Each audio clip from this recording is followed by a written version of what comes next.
মই ডক্টৰ পংকজ গোস্বামী এজন চকুৰ বিশেষজ্ঞ প্ৰতি বছৰৰ দৰে এই বছৰো আমি 25 আগষ্টৰ পৰা 8 ছেপ্টেম্বৰলৈকে নেত্ৰদান পহেক পালন কৰিছো। এই নেত্ৰদান পহেকৰ এটাই উদ্দেশ্য যে মানুহৰ মাজত সজাগতা সৃষ্টি কৰা যাতে আমি মৃত্যুৰ পিছত নিজৰ চকুজুৰি দান কৰিব পাৰো। কাৰণ মৃত্যুৰ পিছত চকুজুৰি দান কৰিলে আমাৰ চকুৰ কৰ্ণিয়াটোৰ জৰিয়তে দুজন বেলেগ ব্যক্তিয়ে এই পৃথিৱীখন পুনৰ দেখা পাব পাৰে। আমাৰ ভাৰতবৰ্ষত প্ৰায় 12 নিযুত লোক আছে যিয়ে কৰ্নিয়া ৰিলেটেড অন্ধতাৰ কাৰণে নেদেখা হৈ আছে। কৰ্নিয়া মানে আমাৰ চকুৰ সন্মুখত থকা এই গ্লাছৰ নিচিনা এটা ষ্ট্ৰাকচাৰ। এই কৰ্নিয়াৰ মাজেৰে যেতিয়া পোহৰ গৈ ৰেটিনাত পৰে তেতিয়া আমি দেখা পাওঁ। এতিয়া মানুহৰ মাজত এইটো ভ্ৰান্ত ধাৰণা আছে যে আমি চকু দান কৰিলে মৃতদেহটো দেখিবলৈ বিশ্ৰী হৈ যায়, কিন্তু আচলতে সেইটো নহয়। কাৰণ আমি মৃতদেহৰ পৰা অকল কৰ্ণিয়াটোহে আমি লৈ যাম আৰু তাৰ ঠাইত এখন প্লাষ্টিকৰ কৰ্ণিয়া লগাই দিয়া হয়, গতিকে দেখিবলৈ একেবাৰে বিশ্ৰী নহয়।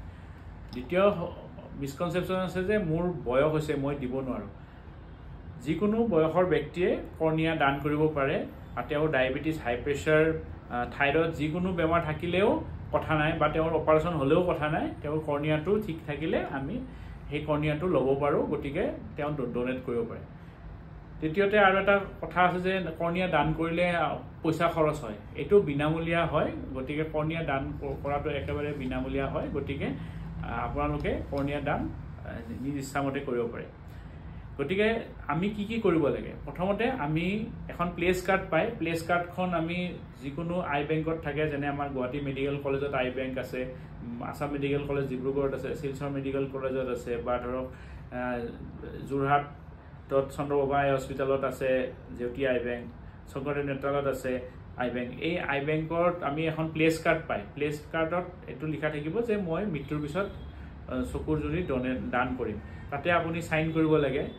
তাৰ বাহিৰেও আপুনি ঘৰৰ মানুহক, যিবিলাক ধৰক আপোনাৰ ল'ৰা ছোৱালী, আপোনাৰ ৱাইফ বা আপোনাৰ হাজবেণ্ড, বা ধৰক আপোনাৰ নিয়াৰ এণ্ড ডিয়াৰ ওৱানছ যিবিলাক আছে, সেই সকলোকে আপুনি ক'ব লাগে যে মই মৰাৰ পিছত চকু দান কৰিম, গতিকে তোমালোকে মোৰ মৰাৰ 4 ঘণ্টাৰ পৰা 6 ঘণ্টাৰ ভিতৰতে ফোন কৰি তেওঁলোকক ক'বা যে যাতে চকুজুৰি মোৰ দান কৰিব পাৰোঁ।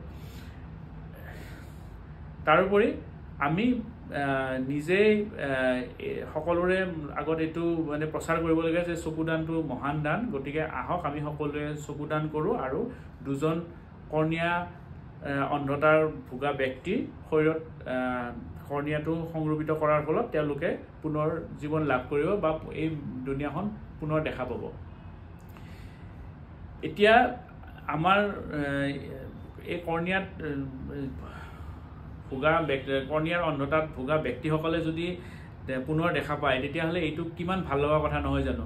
কাৰণ তেওঁলোকে এই দুনিয়াখন দেখাই পোৱা নাই, তেওঁলোকে এই বিশ্বটো দেখাই পোৱা নাই। গতিকে তেওঁলোকে যদি আমাৰ কৰ্ণিয়াটোৰ জৰিয়তে তেওঁলোকে যদি দেখা পায় তেতিয়াহ'লে নিশ্চয় এইটো এটা বহুত ভাল কথা হ'ব আৰু আমিও ভগৱানৰ পৰা আশীৰ্বাদ লাভ কৰিম।